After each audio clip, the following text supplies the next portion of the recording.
Hey everyone, CW Music Reviews here. I'm CWD, and this is going to be a music review of the new Flaming Lips album, Oczy Mlody. This is the latest full-length album of Oklahoma psych rock, dream pop, experimental rock band, the Flaming Lips. These guys have been around for about a minute now, like, I'm talking decades. During the duration of the band's existence, they've primarily stuck to, yes, making trippy music, but never in one particular vein or style. You know how some bands make like weird music and then kind of mellow out over time? Well, the Flaming Lips, they're a little different. They start out maybe like this post-punk type band and then eventually stray into this trippy, psychedelic, and blissful sound. This was noted around the time of the Soft Bulletin and primarily Yoshimi Battles the Pink Robots. Yeah, they seem to have mellowed out from their more noisier and kind of off-kilter sound. They went from that to a trippy, still relatively off-kilter, but sweet and pretty blissful sound. You'd think that would be the direction they'd stay in, but they went and switched it up again by going back to a more abrasive, pretty cacophonous and pretty chaotic sound with my favorite Flaming Lips album, Embryonic. And since Embryonic, they just got weirder and just harder to ascertain in terms of style. Whether it's the Flaming Lips and Hetty Fwins, where they collaborated with so many people to make pretty much a myriad of different styles of psych rock and psych pop, or with the Terror, where they embraced a more industrial, dark ambient sound. They are a band that you just can't seem to pin down in terms of style currently. I mean, I've been a fan of these guys for a while now. I'm not like the biggest fan of them. I'm not well versed in every single album they've dropped. But I have been following these guys ever since I've been listening to a good chunk of their records. Clouds Taste Metallic, The Soft Bulletin, Yoshimi Battles the Pink Robots, At War with Mystics, Embryonic, and so forth. And even as much records as I've listened to from these guys, I still have quite a few questions about their sanity, as well as their creative process. Because they are not, like I said, a band you can just pin down to like one genre, or one sound, or even one minuscule detail of composition. So when I heard they were coming out with a new album, Oczy Mlody, I was definitely intrigued, especially given the signals I've been hearing where, once again, it sounds like they were going to be doing something different from what they were doing previously. I didn't love the Terror per se, but it was definitely an interesting experiment. It was definitely something that proved to me that they were going to continue to do different things from here on in. Even if the attempt wasn't as great as I would hoped, it's no Embryonic, it's no Hetty Fwins. And with this new album, Oczy Mlody, it's neither an Embryonic or Hetty Fwins either, but I don't think, like with the Terror, they were going for that kind of thing. I do like this new album a lot more than the Terror. I think it's a little more memorable than the Terror. It's not to say that I'm going to be considering this one of my top 5 favorite Flaming Lips albums, however. That's not to say that this isn't a really good album, because in my humble opinion, I think it is. This album's about 12 tracks in length. It's about 58 minutes long. So it's pretty lengthy, but not super lengthy to where you're gonna like phase out or whatever around, say, the 40-minute mark. It's long, but it's a good kind of long. Now, as far as the sounds you're going for, like I said, this is pretty much different from every Flaming Lips album I've ever heard. It's got the dark and ambient-ish sound that was on the Terror, but they're taking it to a more bass-driven extreme. They're taking a more drone-driven type sound with this new album. What essentially we have is this particularly interesting, lengthy and dense psychedelic suite broken down into like 12 tracks. I do love how each individual track phases and blends in with one another so seamlessly and cohesively, at least for the most part. Throughout the course of the album, you're getting these really hulking bass moments, whether that's from a guitar or a synth or hell even some kind of bass drum. You're getting these really blissful synths going on, coupled with some percussion, namely bells, as well as all these flourishing little piano chords that are pretty peculiar in their own right. The Flaming Lips pretty much set out to make an album of straight up catharsis, and while it doesn't really keep me engaged from front to back 100%, it still is pretty intriguing to just lie back and just let the sonic palette just take you in. So let's take a little trip through this album. The opening track, Oczy Mlody, it's an instrumental and it's probably the briefest track on the record, and you get an idea of what the album is going to sound like when you get these like booming bass and all these bright synths going around. It definitely keeps me engaged here. I do like the sonic juxtaposition of dark and light being fused into this really warped and idiosyncratic mishmash of sound. And that's kind of the theme of this album overall. You're going through this fantasy land, but it's not all well and good in this kind of world that they go through, because something is amiss here, and that's noted with the next track, How. Lyrically, I can't say throughout the album that they're doing anything like super poetic and engaging and thought-provoking.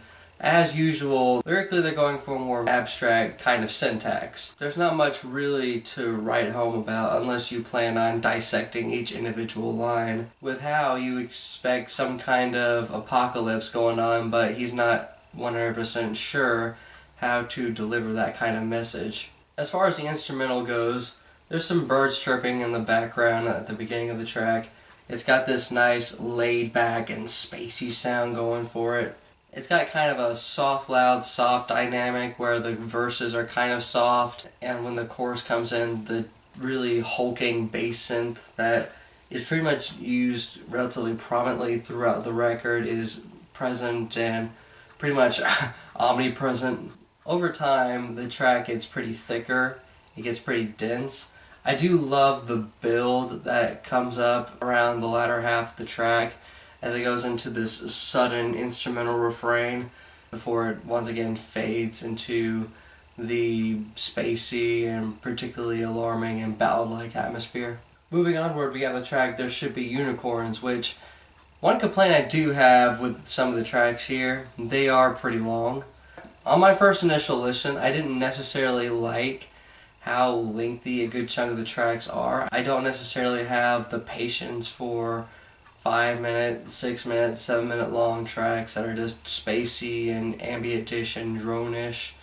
But given as many listens to this album as I have, and taking in all the individual details of the atmosphere that they have created, I can definitely say that the song lengths are relatively justified. Anyway, this track, it definitely goes for a really cathartic sound with how I guess we're now entering in this trippy fantasy land where there should be unicorns, but with the red eyes, not the green ones. Again, lyrically nonsensical all throughout this track, where they're trying to, I guess, accumulate this hedonistic atmosphere, and if anyone were to stop them, they'll just throw so much money at them that they won't have to worry about anything ever.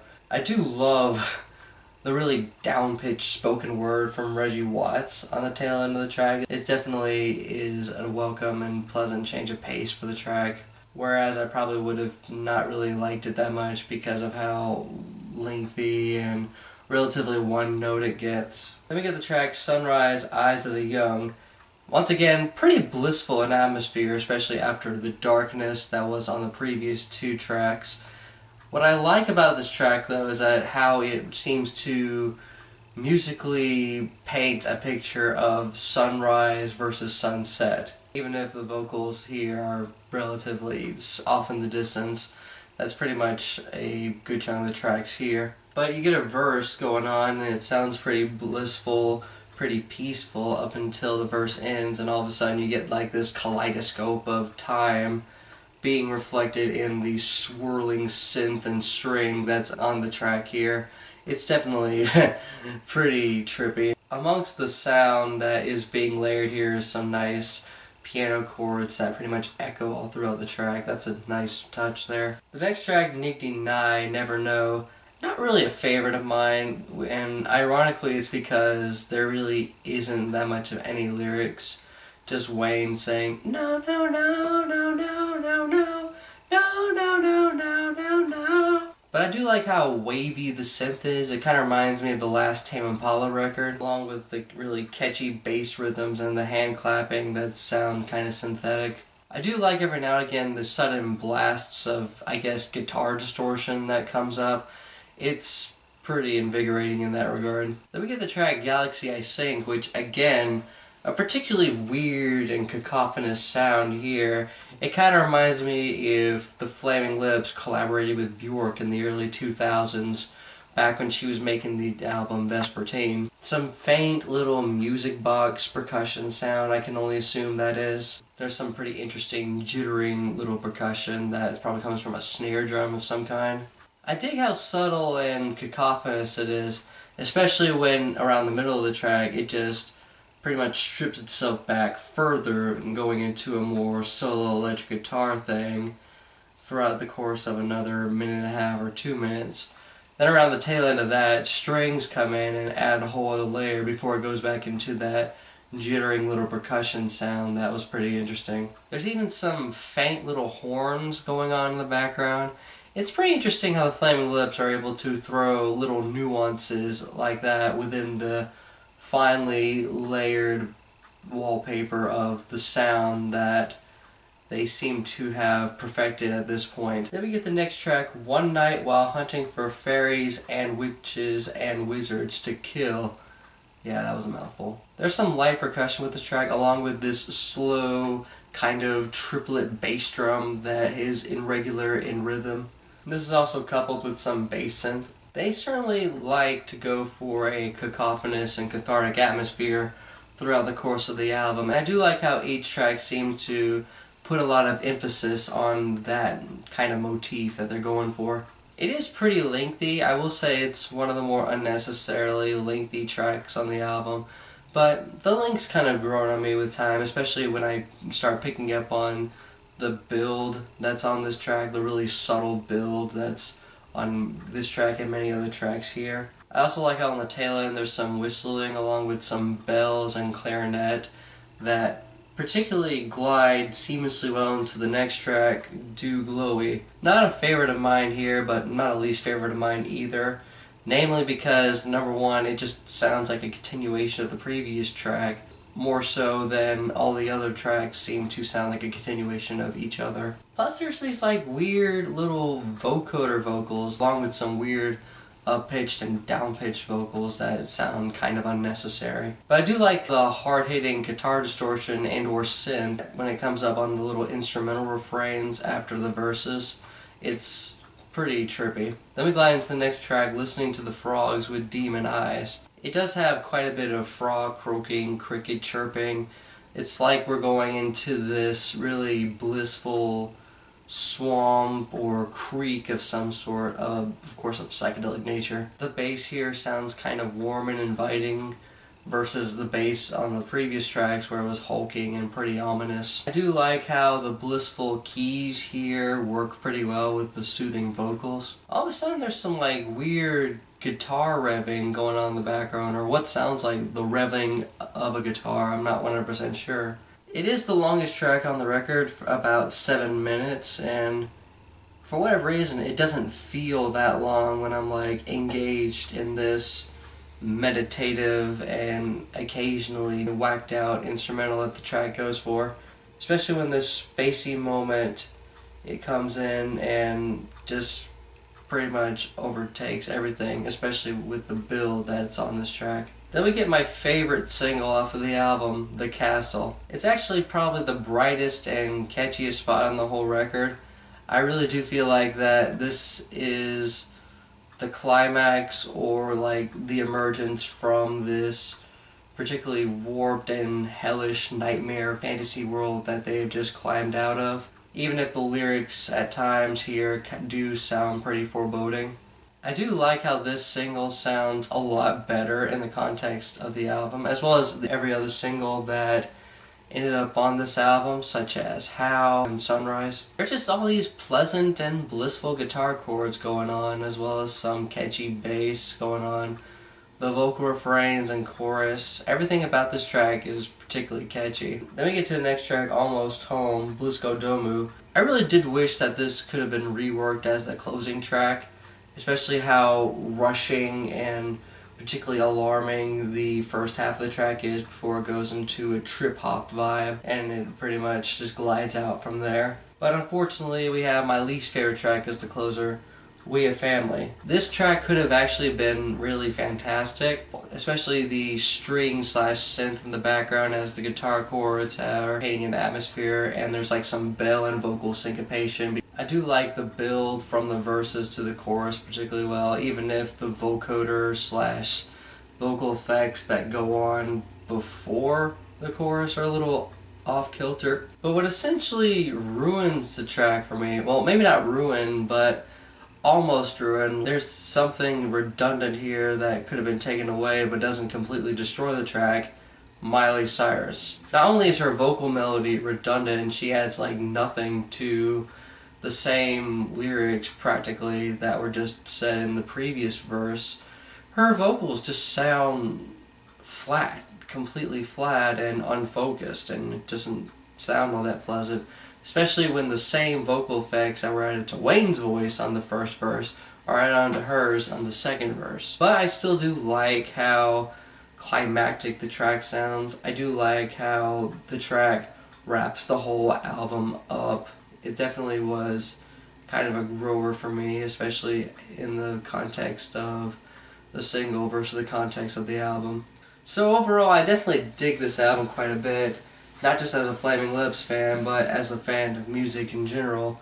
They have once again perplexed the listener and made them reevaluate what it is the Flaming Lips do as a band. I can definitely tell this project is not going to be for everybody. The Flaming Lips in general have never really been for a lot of people, given how off-kilter yet simultaneously kind of sweet and simultaneously kind of blissful their sound is. They really are a polarizing band, and with this new album, they're definitely continuing that polarization of the listener. Me personally, however, I definitely did enjoy this quite a bit, even if it took me several listens for me to get it down in lock, even after so many times I've listened to their albums in the past. That's just how weird and different this project is. If you are a Flaming Lips fan, just like myself, you are going to need to listen to this more than just 2 or 3 times. Maybe 5 or 6, maybe 7. You're not going to feel the same way about this album on the first few listens than you are going to feel on the several listens after that. As for me though, yeah, I definitely dig this quite a bit. It's not my favorite album of the month, but it's definitely a highlight for the month and a highlight in the continued progression and mutation of the sound of one of America's most innovative and particularly invigorating and interesting bands. This album is a plus 2.4 and a plus 3. Even if on the first few listens I didn't really necessarily love it, but after so many I just couldn't help but dig it a lot. But if you give this album a listen, what'd you think of it? Did you like this album? Did you dislike this album? What was your reasoning for that, and what should I consider listening to and reviewing next? CWD Music Reviews here, signing off.